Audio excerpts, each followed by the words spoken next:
Bueno, estamos iniciando un ciclo distinto con invitados, un solo invitado para charlar bastante y hoy nuestro invitado es Víctor Hugo Sodero Nievas, que sabrán que fue diputado nacional, ha sido miembro del presidente del Supremo Tribunal de Justicia de Río Negro, fue candidato a gobernador, pero no es de Río Negro, llegó a Río Negro, se van a cumplir 48, 49 años. ¿Cómo estás, Víctor? Gracias por atendernos. Sí, bueno, un gusto. Mira, sí, estábamos en Córdoba, esa Córdoba mediterránea y siempre pujante porque es una provincia que tiene todo. Y lo más importante es la cultura porque es la universidad más antigua del país, 50 años celebran. 200 celebra la Buenos Aires famosa y Córdoba está en 500. Así que bueno, estar en Córdoba es estar con la educación y la cultura. Una provincia que mantuvo además la tradición europea, que la educación pública y la salud pública son sagradas. Así que todavía eso, con gobiernos liberales, radicales, militares, como digo yo, civiles, militares y eclesiásticos, mantiene esa tradición. Y además el trabajo, la industria, la producción, bueno, todo lo demás que ustedes conocen. Entonces vos venís de un mundo, digamos, que está habitado por la cultura y te encontrás con este desierto patagónico. Y bueno, para nosotros el sur era Bahía Blanca, porque lo único que se hablaba en Córdoba es la base militar de Puerto Belgrano, cuando le tocaba la colimba a algún compañero. Y meterse dentro del territorio ya era un verdadero desafío, una hazaña. Así que bueno, pese que no ha pasado tanto tiempo, la Argentina hoy está mucho más comunicada, mucho más integrada. Bueno, este servicio que tenemos de poder vernos, mirarnos por un teléfono, poder chatear. Sí, la era tecnológica no. La era tecnológica nos permitió a todos conocernos mucho más y mejor y más profundamente. Y por eso se reiteran los hitos. Fíjate que yo llego con el hito de la mina de hierro en el 73 y ahora vuelvo en este reportaje, que nunca sabe uno cuándo es el último reportaje, pero suponemos que será alguno de los tantos que tuvimos, y volvemos con el tema hidrógeno. El tema hidrógeno está conmoviendo la opinión pública nacional e internacional, porque es un proyecto de muchos países simultáneamente que luchan por el liderazgo y la sustitución de energías. Y que paradójicamente impacta en Río Negro e impacta en Sierra Grande. Impacta en Sierra Grande con los mismos reciclados de la zona franca, del puerto, de las exportaciones, etcétera, etcétera, etcétera, para revivir nuevamente aquel modelo histórico. ¿Y qué te motivó venir a Río Negro? Fue totalmente casual.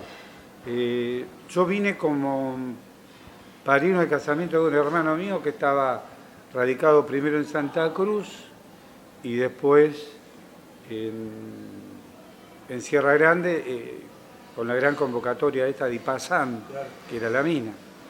Así que yo vine como acompañante para una semana o un par de semanas a lo sumo, porque era el mes de enero y bueno, aprovechábamos que no teníamos actividad. Yo ya era abogado, obviamente, 22 años, imagina vos, toda una vida por delante. Y fue tan el éxito que tuvo mi llegada a Sierra Grande que no me pude volver más por un año y medio a Córdoba, por la necesidad. Ya llegué en el momento justo, en el lugar indicado, ya están. Más no se puede pedir. Y bueno, y ese fue el éxito, digamos, profesional, el punto de partida de todo lo que hice después. ¿Y ahí lo conociste a Hugo Riesco, a Cucarese, que eran sindicalistas de IPASAM? No, vienen de la etapa posterior ellos. Claro. No, había yo diría, fue una etapa de sindicalismo anárquico, sin dirigentes, sin representaciones orgánicas. Después se fue organizando todo. Para que vos tengas una idea, 2.000 trabajadores mineros y 5.000 obreros de la construcción. Te suena a una cosa extraordinaria, ¿no? Sí, sí, para Sierra Grande ni que hablar. Bueno, había que hacer todo de nuevo, no había nada. Así que desde ese punto de vista, digamos, reciclaje de empresas nacionales, empresas extranjeras y todo lo demás, y el boom del trabajo, digamos, con gente que venía de todo el país y de países vecinos, no te daba descanso, no tenías tiempo ni de pensar tu vida. Era arrancar a las 6 de la mañana y terminar a las 12 de la noche, todos los días. Así que la vinculación con Viedma fue lo más próximo que tuve, porque teníamos tribunales en Viedma, no teníamos otra alternativa. Pero reconstruir aquella etapa de la familia fundadora, de los 5.000 primero y de los 20.000 después, que constituyó la ciudad de Cerro Grande, es un periodo muy breve. Ocurrió todo en una década. Así. ¿Ya eras peronista en esa época? Sí, nosotros llegamos con el gobierno de Mario Franco, nos integramos rápidamente y como tuvimos la suerte de ganar constitucionalmente esa primera elección en Cerro Grande, que fue el 11 de marzo del 73, y bueno, eso generó un cambio radical y un compromiso de vida en una comunidad tan chiquita donde todos te miraban y al final todos tenían que recurrir al mismo abogado, peronistas, radicales y libres pensadores, que había muchos en ese tiempo. Así que bueno, vivimos toda la fragua esa de la democracia sin organicidad y en medio de eso el gobernador Mario Franco designó secretario de Trabajo y me dio la mayor de las responsabilidades, que fue conducir desde un organismo pequeño que era el Ministerio de Trabajo toda la conflictividad gremial y social que se iba generando, que fue muchísima. Yo tenía registrado más de 500 conflictos colectivos, para que tengan una idea de la magnitud del trabajo y de la problemática que tuvimos que resolver, que tuve que resolver en esa etapa, ¿no? Así que yo me hice en el laburo y en el laburo aprendí y no era un sabio, pero terminé siendo un experto en derecho del trabajo y eso me lo dio Sierra Grande y después, bueno, después ya hice toda mi carrera profesional, académica, etcétera, sobre base sólida, digamos, de alguien que no tenía la Universidad de la Calle, además de la Universidad de Córdoba. Bueno, esto es lo destacado, digamos. ¿Y ahí lo conociste a Miguel Pichetto? Claro, Miguel estaba, no, él se recibe después, desde un periodo posterior, digamos, post-dictadura. Bueno, tuvimos tanta dictadura que bueno, pero estamos de esta, ¿no? La del 76 viene a Sierra Grande como empleado de IPASAN y ahí él, en la parte legal, hace sus primeras armas dentro de la empresa. Después ya, en el 79, si no recuerdo mal, se desvincula de la empresa y se integra a trabajar en el estudio. Sí, fue una simbiosis prácticamente natural entre un hombre que le gustaba laburar y el otro que estaba un poquito más adelantado, que era yo, que sabía del arte de la profesión, bueno, que conocía esta ciudad, que bueno, había aprendido la litigación, que era bastante elemental y simple en ese tiempo. Teníamos 3 o 4 tribunales en todo Viedma. Hoy es un infierno, o sea, la organización del Poder Judicial. Así que en ese sentido fuimos compartiendo iniciativas, sacrificios, lucha, y él se acopló rápidamente a la militancia política, porque era imposible estar en un estudio jurídico por donde pasaba la política todo el día y no hacer política. De hecho, él fue intendente de Sierra Grande. Claro, sí. Él cumplió, digamos, varias etapas exitosas. La primera creo que fue esa. También fue diputado provincial y después me sucedió a mí en la Diputación Nacional. Y como ves, yo estaba fuera un poco de la idolatría de los cargos, porque yo pensaba en la organización política provincial.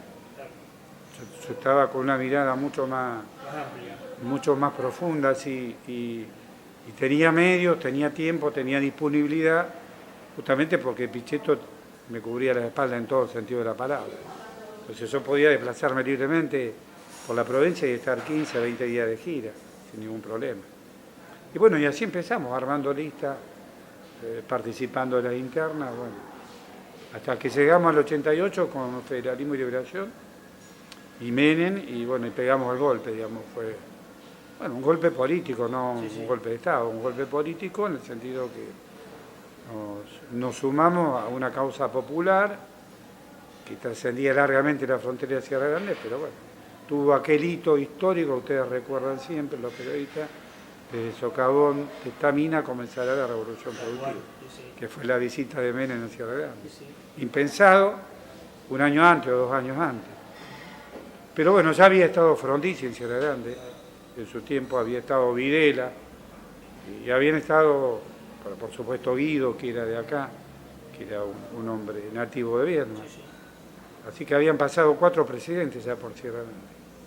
Una historia bastante idílica en función del aprovechamiento de una gran mina de hierro para un tiempo que no se condecía con la rentabilidad, sino con el desarrollo del país. Cuando yo conocí Puerto Madryn, para ponerte un ejemplo, Sierra Grande llegó a ser como Viedma en cantidad de habitantes. Y Puerto Madryn era una comarca marítima de no más de 5.000 habitantes previo al emprendimiento de Aluar. Y para que tengas una idea de San Antonio a Sierra Grande, mi primer viaje, este viaje de acompañamiento a mi hermano, era de por caminos de tierra, caminos de huella. Todavía no se había terminado la ruta nacional número 3. Sí, lo que venía como emblemático era el proyecto Chocón Cerros Colorado, que además había sido muy duro en orden a las huelgas, protestas y todo el movimiento, digamos, que se generó en Neuquén, ¿no? Con motivo de ese emprendimiento. Pero digamos, bueno, la mirada estaba puesta en el sur, las obras venían para acá, Futaleifú en Esquel, Chocón Cerro Colorado en la otra punta, Sierra Grande y Aluar acá, el puerto de San Antonio, que ya había dado las bases fundacionales, y bueno, toda la mirada estaba puesta en el corredor,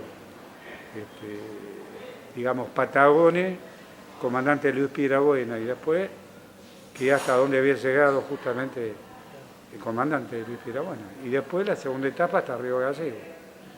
Eran ciudades muy pobres, muy chiquitas y muy abandonadas, con limitaciones de energía, de gas, de agua, sin condiciones de habitabilidad normales que desearía cualquier ciudadano.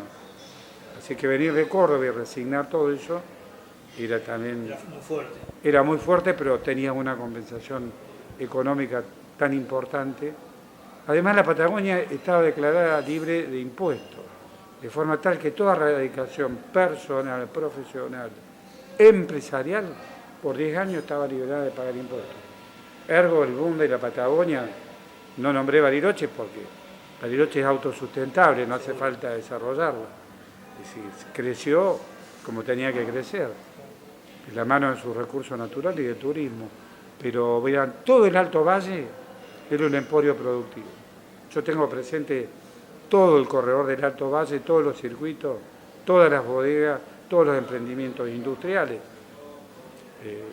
Indupa, Corpo Fruit, todas las empresas de Allen, ligadas inclusive del Valle Medio, ligadas a la producción frutícola, al jugo, a la industria del jugo, a la sidra, a los buenos vinos, a los vinos de mesa, a los comunes, hasta el famoso vino del Chuel, de la bodega histórica ahí de Luis Beltrán. Y los vinos de acá, de Patagones, que la gente se olvida que esta fue una ciudad vitivinícola por excelencia. Pero bueno, yo vengo de afuera y me encuentro con todo esto, y yo digo, bueno, esto es la revolución productiva verdaderamente. No hacía falta que llegara Menem. Totalmente. Río Negro era la revolución productiva. Ha cambiado todo en estos años, pero bueno, reconozco que la sorpresa para mí fue maravillosa de ver gente trabajando y gente de todo el país integrada en un diseño de comunidad que a nosotros los justicialistas nos gusta mucho, donde no hay muchos ricos y no hay pobres. Hay una distribución de la riqueza bastante pareja. Es como que que la distribución de la riqueza, cuando es buena y sobre todo cuando los trabajadores están bien remunerados, la clase media empuja automáticamente el crecimiento de las comunidades. Obviamente en aquellos tiempos, en 2 o 3 años vos ya tenías tu casa, tu auto, eran tiempos incomparables. No pretendemos eso como modelo, pero sí un modelo equitativo, donde nos podamos reconocer todos los días, sabernos que tenemos las mismas posibilidades, los chicos van a la misma escuela porque la educación es pública, hay un solo hospital, o a lo mejor 2, con alguna salita intermedia, pero todos van a los mismos médicos. O sea, vos sentís, digamos, ese modelo histórico de Córdoba, lo sentís acá en Río Negro, y el plan de salud de Mario Franco fue extraordinario. Sentó las bases de una sociedad que podía proclamarse con justicia social, con acceso, no como se dice, con derecho a los mismos bienes, o con derecho a la información, o con derecho a esto o a lo otro. Tantos derechos no son necesarios pocos, básicos y sustentables, que son estos. Para que las noticias te lleguen más rápido, escanea el código QR. Suscríbete a Mapuchito Noticias. Hacele clic. Cementos del Valle. Precio, calidad, sin competencia. Llama al 2920 47 66 81. Al 52 15 32. Parque Industrial Carmen de Patagones. Mini Mercado Raíces. Carnicería, verdulería, almacén, kiosco. Abierto todos los días. Colón y Lorenzo Martínez, Patagones.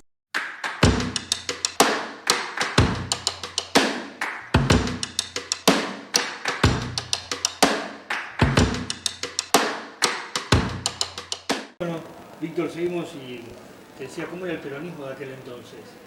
Bueno, era un peronismo muy al estilo de Perón, con un liderazgo muy fuerte de Mario Franco, que había sido, obviamente, y era constitucionalmente... ¿Qué tipo de personalidad, Franco? Tenía una personalidad muy dura, Mario.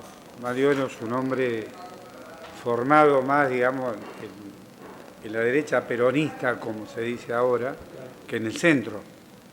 Pero tenía una concepción de la provincia. Yo creo que él también había traído mucho de la cultura del trabajo y de la organización del trabajo de su provincia natal, de Mendoza.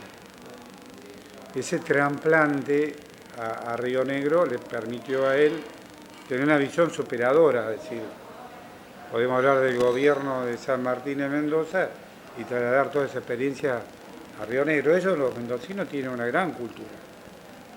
Y era además trasandina, porque el corredor con Chile siempre fue de intercambio en todos los niveles, sobre todo en lo político, en lo cultural y en lo productivo. De forma tal que se notaba eso, se notaba mucho en él, y era un hombre de hacer. Nosotros en el gabinete no teníamos sábado ni domingo, ni lunes, ni feriado, ni descanso. ¿Y cuál era tu rol en el gobierno de Franco? Bueno, yo estaba en la Municipalidad de Sierra Grande y además en la Secretaría de Trabajo.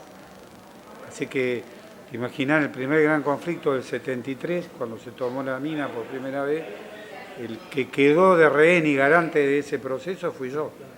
Por 3 días me interné voluntariamente con los mineros y con el consentimiento del gobernador para hacer de garante que el acuerdo se iba a cumplir, que era el acuerdo por vivienda, el acuerdo por los salarios y la reducción de la jornada laboral por las 6 horas de trabajo insalubre. Eran temas relevantes, trascendentes. Bueno, si vos vas a Sierra Grande hoy vas a ver 800 viviendas que son el fruto de ese conflicto. 300 viviendas por un lado y 500 viviendas por el otro. Bueno, me tocó a los 22 años protagonizar todo eso. Estar con los que tenían la dinamita al lado mío, que tenía muchas ganas de hacerla explotar si no se cumplía el acuerdo, y los que estaban pacíficamente esperando que se cumpliera el acuerdo, y siempre algún grupo minoritario que tiene algunas otras herramientas, ya sabemos, ¿no? Pero de todas maneras son experiencias muy duras que uno tiene que vivir. Y sin comunicación, yo tenía como único sustento la radio policial. Así que yo me comunicaba con el gobernador a través de la radio de la policía. Vos contás esto y no te lo cree nadie. A las 12 de la noche te quedaba sin energía, porque no teníamos sistema eléctrico y no había calefacción. El gas llegó en el 78, 5 años después de que nosotros estábamos compartiendo todo este esquema de poder. Entonces, como ves, tema duro, hay que asumirlo, ¿no? Y eso fue lo que me hizo, a mí me parece que me elevó mucho como persona, no me quitó ningún rasgo de mi personalidad y mi intelectualidad.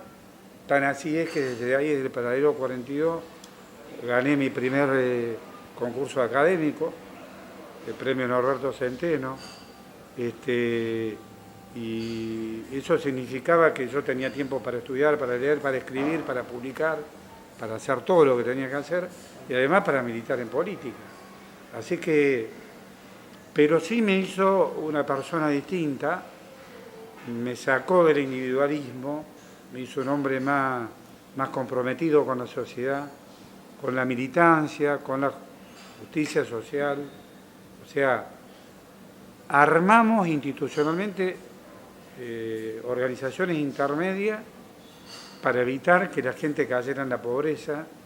Tuvimos un compromiso muy fuerte con el medio ambiente, de movida nomás, si había que impedir que el pueblo fuera un basurero, que se transformara en algo, digamos, que no fuera vivible o soportable. Teníamos carencia de agua, limitaciones de agua, estábamos cuantificados en el uso de agua. Bueno, había muchas cosas que armonizar y por eso a nosotros la Intendencia de Sierra Grande nos vino como anillo al dedo para mostrar y demostrar que ahí lo pusimos a Miguel Pichetto como primer concejal, intendente, para demostrar que era posible un modelo de desarrollo, de comunidad, de pueblo, de gobierno distinto. Y bueno, en 2 años se hizo una verdadera revolución. Eso fue una carta de presentación extraordinaria para un hombre como yo, que lideraba la lista roja Punzó a nivel provincial, después Renacimiento Peronista, y después finalmente Federalismo y Liberación. Entonces, Sierra Grande se transformó, digamos, como una especie de foro, emblema, faro, si querés, del peronismo provincial hasta que llegamos a la conducción. ¿Y cómo surgió la candidatura a la gobernación? Bueno, era natural, era casi natural, porque yo venía acompañando a Menem, ganamos la elección nacional, ganamos esa elección y el correlato era la gobernación. Como, si bien tuvimos interna y tuvimos que pasar el proceso, ganamos la interna y llegamos con muchas posibilidades a la gobernación de Río Negro. No fue una candidatura de la noche a la mañana, no. Yo venía trabajando 5 años hasta llegar a esa meta. O sea, era un tipo que conocía la provincia, que la había caminado con Mario Franco de punta a punta. Él me enseñó todo. La verdad es que el gran maestro de la política para mí fue Mario Franco. Pero no por lo ideológico, porque cada uno ya viene, nosotros veníamos de la JP, que teníamos una posición... Sí, pero una posición bastante diferente a la de Mario, por la diferencia generacional también, ¿no? Que había, más de 30 años. Sino por el hecho de conocer la provincia y conocer la gente. Ese face to face, el estar cara a cara, el visitar los pueblos, el acompañar al gabinete provincial. Mario tenía como norma que los fines de semana el gobierno se estableciera en un pueblo distinto o en una ciudad distinta. Así que cuando te convocaban tenías que estar, aunque no fuera tu ciudad. Así que bueno, ese sistema de participación popular hacía que los funcionarios del Poder Ejecutivo tuvieran un compromiso muy excelso con la función con el protagonismo, y por eso un joven abogado de Córdoba se transformó a los 33 años en secretario general del partido. Entonces era demasiado, Sí, sí. pero también era mucho lo que yo entregaba a la organización, al gobierno y al partido. Así que no hay modelo comparativo con lo que es el día de hoy y con lo que fue luego. Porque con el menemismo aparece una burocratización partidaria. Se transfiere el partido al gobierno. Y entonces, en esa mezcla, en esa mezcolanza, empieza para mí lo que se llama el proceso de corrupción política. Por eso yo, antes de ser candidato, yo estaba afuera de los esquemas. Y cuando me tocó ser candidato a presidente de gobernador, dije, no, el presidente del partido va a ser Miguel Pichetto. A mí, con el consejo que elijan, pero a mí me tienen que fiscalizar. A mí no me tienen que dar todo el poder. Yo no compartía un modelo autocrático o autoritario. Y además, si Mario Franco tenía un carisma y era líder natural, era por lo que él había hecho en el gobierno y el reconocimiento que tenía de la gente. Pero eso no se puede transmitir al otro. Como tampoco el gobernador o el candidato a gobernador le puede transmitir a un hijo las virtudes que tiene. Todos los que lo intentaron fracasaron, porque es muy personal la política. Bueno, pero Mario me enseñó todo, cómo tenían que hacer el trazado de los caminos, cómo tenían que hacer las conexiones eléctricas, por dónde tenía que ir cada cosa, qué había que prioritar. Bueno, cómo se organizaba el Estado, un Estado mínimo. Hoy tenemos un Estado recontra mayoritario, recontra burocrático. Eso no se hubiera permitido jamás en un gobierno peronista de ese tiempo, por lo menos. ¿Entendés? Ahora, ¿y por qué perder las elecciones? Porque muchos dicen que en realidad no ganó el radicalismo, que las perdió el propio peronismo porque los peronistas no te acompañaron en su gran mayoría, Sí, hablando de los dirigentes. ¿No? Se publicó hace poco un trabajo en el Río Negro, lo vi, de un politólogo, encuestador, Fernández de apellido, Sí. que dice todo esto, digamos. Esta fue la única campaña atípica que yo vi en Río Negro. Dirigentes del peronismo trabajando en contra de candidatos. Bueno, la explicación es muy fácil, había que impedir que un pibe de 38, 40 años llegara... Un mocoso cordobés, para colmo. Sí, que... No, esa no. No, pues yo me hice más rionegrino de todos los rionegrinos, porque yo tenía un dominio de los temas tan importante, no solamente de educación y salud, sino de todos los demás temas que hacían al desarrollo político, económico e integración provincial, que yo los podía dar vuelta en cualquier debate. No tenía ese problema de sentirme extraño, porque era... O falta de conocimiento. No, claro, tenía un dominio absoluto de la provincia. Y entonces, en ese punto no, sino en los que quedaban detrás mío. El problema era, vino este tipo, nos dejó a todos afuera, no voy a dar nombres para no herir susceptibilidades, pero y bueno, y lo tenemos que liquidar. ¿Vos lo sentiste de esa manera? Sí, yo lo sentí así. Pero además... O sea, los que estábamos desde la prensa sentíamos que se paraban en el palco con vos, pero se bajaban del palco y iban a trabajar. Claro, eso es lo que yo llamo peronismo pasión-traición. Claro. Sí, toda la pasión y toda la traición. Sí, sí. Esta fue la escuela que funda la burocracia partidaria y todos los esquemas que pelean por cargos electivos. Nosotros en el gobierno de Franco peleábamos por ser ministros, no por ser legisladores. Era una segunda categoría, o por ser diputado nacional o senador nacional, era una tercera categoría o cuarta dentro del esquema de poder. Hay que volver otra vez a reinstalar esta idea, a ver si la gente se da cuenta. Pero además hubo otro hecho gravitacional. Acá hubo un gran acuerdo nacional que celebraron secretamente Alfonsín y Menem. Yo todavía tengo testigos vivos. Lamentablemente Ricardo Ledo falleció el año pasado. Para que las noticias te lleguen más rápido, escanea el código QR. Suscríbete a Mapuchito Noticias. Hacele clic. Cementos del Valle. Precio, calidad, sin competencia.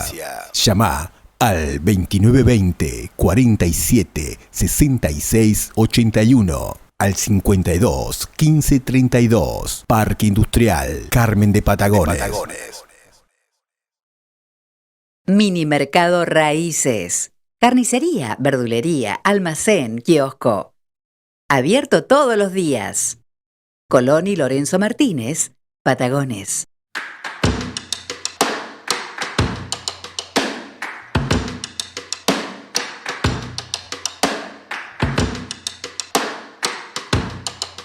A uno de ellos que fue convocado a Olivo por el presidente Menem para recibir las instrucciones precisas de que había que abandonar este proyecto y pasarse al proyecto de Horacio Masachesi. Así que todavía en Bariloche queda algún testigo hábil que puede testimoniar sobre esto. Sí, sí, los que no han muerto, los que están con vida. Pero lo que estaba como acuerdo secreto detrás del escritorio era la reelección de Menem y la reforma constitucional. Y entonces, cuando ellos veían, pese a que el peronismo trabajaba todo en contra, y esto me lo corroboró el encuestador Viñones en reiterados encuentros que hemos tenido, que era imposible que yo perdiera la gobernación, o sea, imposible que no la ganara. Entonces, ¿qué se inventa? Se inventa prorrogar las elecciones de julio a agosto y a mitad de camino, en esos 15 días, se produce el asalto al Tesoro Central del Banco Central de General Roca. Y ahí Horacio se apropia de 16 millones de dólares, más algunos faltantes de los cuales hay opiniones distintas, pero bueno, no voy a hablar porque son secretos de Estado. Bueno, y se produce el gran golpe. Y eso lo transforma a Masachesi en lo que fue después Robin Hood. El impacto político. Claro, pero con apoyo y acompañamiento del gobierno nacional, que ya había dado la orden Carlos Menem, y después Eduardo Menem es que ejecuta todo el plan del asalto al banco y después impide la intervención federal, porque lo que venía, y eso era lo que me habían anticipado, era que era una cuestión del fin de semana y salía el decreto de intervención federal.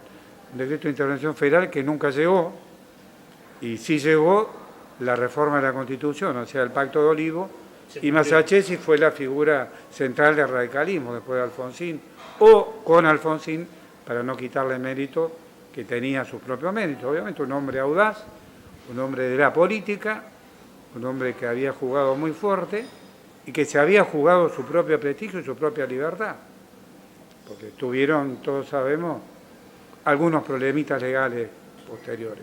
Pero bueno, nosotros no vamos a desprestigiar a nadie ni hablar de ningún dirigente particular.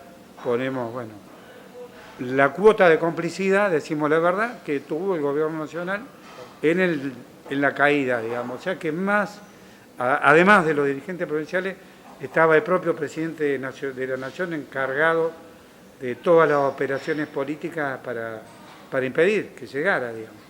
Bueno, o para permitir que cayera, como lo quieran ver. De cualquier manera, situaciones esas que en algún punto, de alguna forma, después con el correr de los años, algunas veces también se repitieron, ¿no? La complicidad del gobierno nacional para con el radicalismo rionegro con otros candidatos. Bueno, los mismos que hicieron eso para conmigo, después lo sufrieron en carne propia en sus propias candidaturas, o reiteradas candidaturas. O sea, volvieron, por eso te digo, el peronismo dejó de ser militancia, compromiso, lealtad, valores, para transformarse en pasión y traición. Entonces, en este sentido, los que engendraron esta política de burocratizar la política y de traicionar a los compañeros terminaron muertos como el César por el mismo puñal. En la puerta del Senado, algunos. Algunos en la puerta del Senado. ¿Y hoy cómo es tu relación con Masachesi? No, yo tengo siempre una relación cordial con todos los dirigentes políticos de Río Negro, de mi partido, inclusive de los propios que me traicionaron y de los partidos que tuvieron la vereda enfrente. Yo jamás resigné mi don de persona a costa del odio, de la venganza o del revanchismo. siempre tuve una actitud superadora. Y eso me ha distinguido en toda mi carrera. Yo no voy a hacer lo mismo que me hicieron a mí. Yo, cuando llegan las elecciones, pongo la boleta completa de mi partido. Nunca pienso en lo que me hicieron a mí, porque todos los que lo hicieron no podían haber llegado nunca a ningún lado, y sin embargo llegaron. Llegaron con una concepción de un peronismo minoritario perdedor, que era llegar a ser legislador para después arreglar con el gobernador de turno, o con el mandamás de turno, aunque no fueran del mismo partido. Así que esa política, que yo la definí como corrupción política, es la que se enseñoreó lamentablemente en la República Argentina y terminó destruyendo a todos los partidos políticos. Pues ya no quedan partidos políticos. Así que fíjate vos que a veces explicar las cosas que le pasaron a uno desde la individualidad permite entender el comportamiento general de la sociedad. Hacemos una pausa y seguimos. Para que las noticias te lleguen más rápido, escanea el código QR. Suscríbete a Mapuchito Noticias.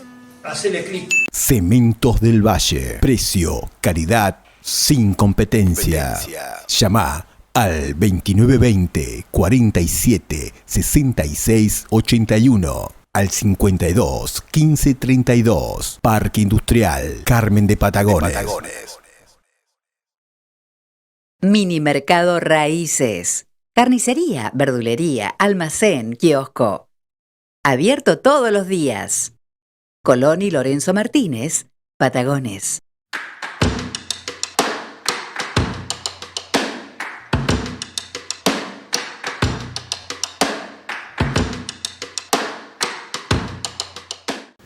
Bueno, seguimos con Víctor Hugo Sodero. Estamos hablando de ya superar la etapa de esa candidatura a gobernador.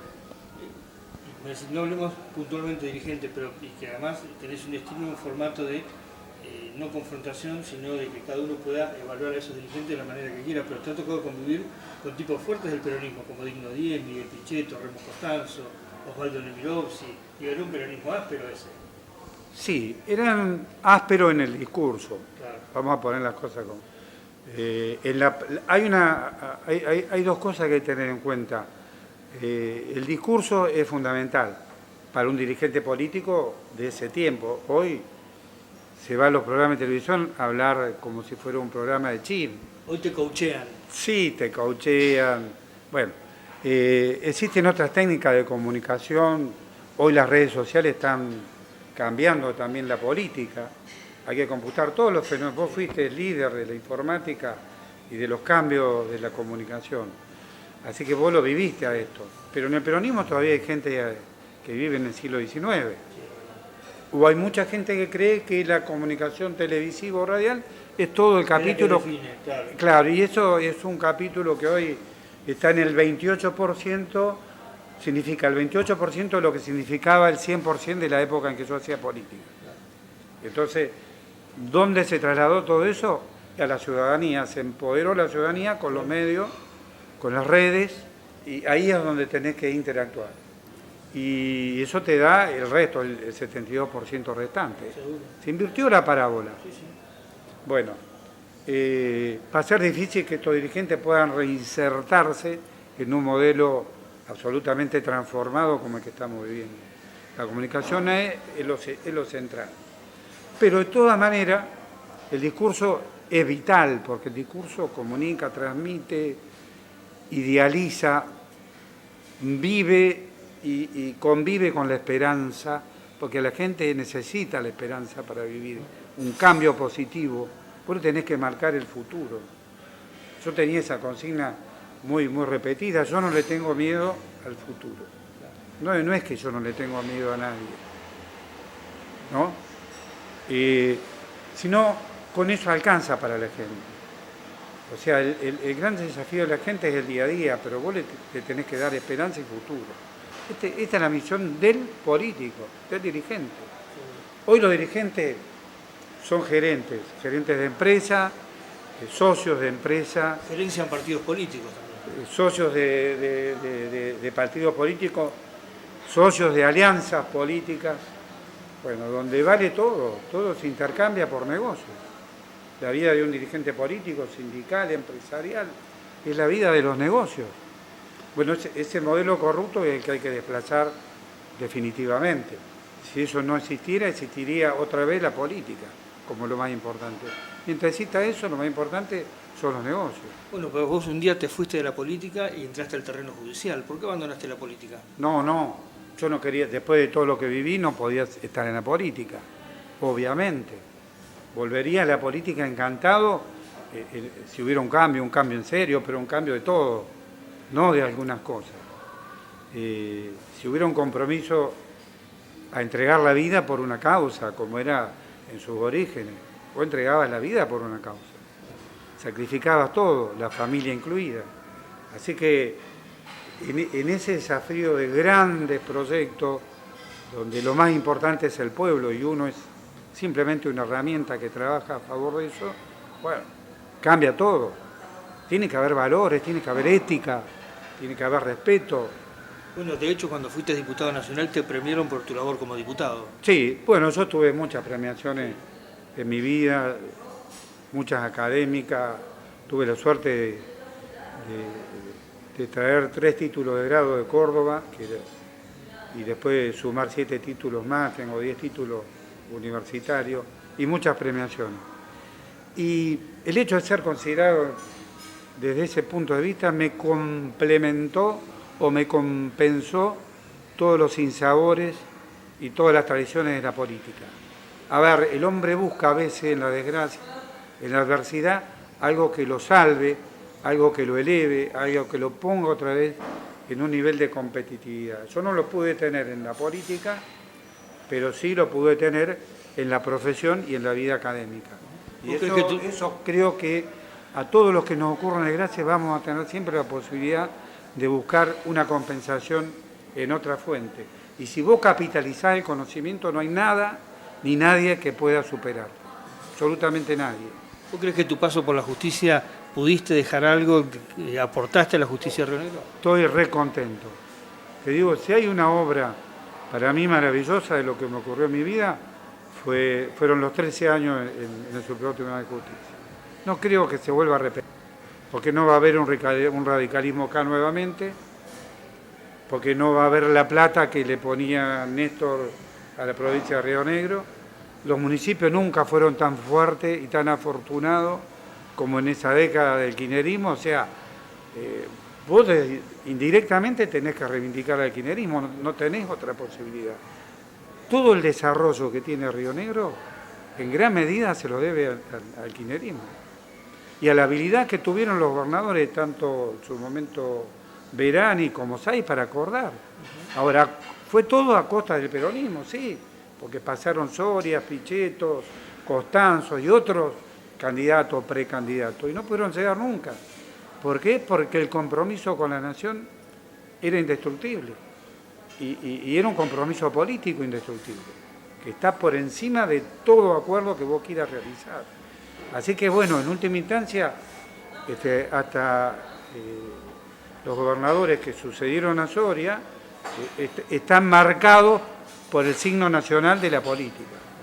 Hoy es Fernández, y bueno, y seguirá siendo. Es imposible que se vuelva a cambiar esta historia si no cambiamos, obviamente, otras cosas. Y cambiar otras cosas lleva mucho tiempo, mucho trabajo, y se necesita que la generación intermedia, que la gente joven, que los pibes, que tus hijos, que mis hijos, se metan en esto como nos metimos nosotros. De la sumatoria de todo eso, con una organización más o menos igualitaria, dinámica y creativa desde los propios barrios, de las propias bases, podríamos llegar a tener nuevamente un gran resultado político. Un nuevo proyecto para Río Negro, inclusive, que todo el mundo lo reclama, que lo pide, que no sea solamente el Estado, el gobierno y la administración pública, que dé otras posibilidades. Y bueno, esto es lo que quedó de este balance, de esta historia del peronismo en Río Negro y de mi participación. ¿Y por qué fui renuente siempre a participar o reiterar proyectos, aventuras o nuevas candidaturas que no iban a conducir absolutamente a nadie? Al que le gusta el poder, al que lo siente, como es el caso mío, el que está formado doctrinariamente desde el peronismo y de la doctrina social de la Iglesia, sabe que lo más importante es el gobierno, que no es un cargo. El cargo hace feliz a un dirigente o a una familia, pero no al pueblo que te votó. Llegar a ese objetivo es lo más importante. Algún día contaremos otra historia, no sé con qué perfiles. Espero que el país mejore, soy optimista. Nunca me dejé vencer por el pesimismo, ni por la intolerancia, ni por ninguno de los vicios que han caracterizado otras etapas de la política. Yo creo que hoy sí me parece que ser gobernante requiere de una gran formación y de una gran experiencia. Contrariamente a lo que muchas veces he escuchado en programas como el tuyo u otros similares, yo aprendí mucho en el exterior. Conozco 57 países.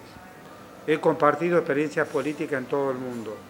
Conozco lo más importante, no conozco todo. Pero de todas esas experiencias habría que haber capitalizado todo ese conocimiento teórico y práctico y llevarlo adelante con un nuevo proyecto para el justicialismo, no con una nueva candidatura, porque hoy gira todo sobre una persona, sobre un nombre. ¿Quién va a ser el candidato a gobernador? Ya sabemos quién va a ser para el 2023, o presuponimos quién puede llegar a ser, pero ¿qué van a presentar, qué van a proponer, qué van a realizar? No lo sabemos. Así que bueno, el peronismo es proyecto, es planificación, es hidalguía, es generosidad, es compañerismo, esa palabra compañero que es reconocer en el otro a uno mismo y viceversa. Eso tiene que volver a ser la política cara a cara, el compromiso con la gente. Bueno, todo eso el peronismo no lo puede entregar ni lo puede regalar.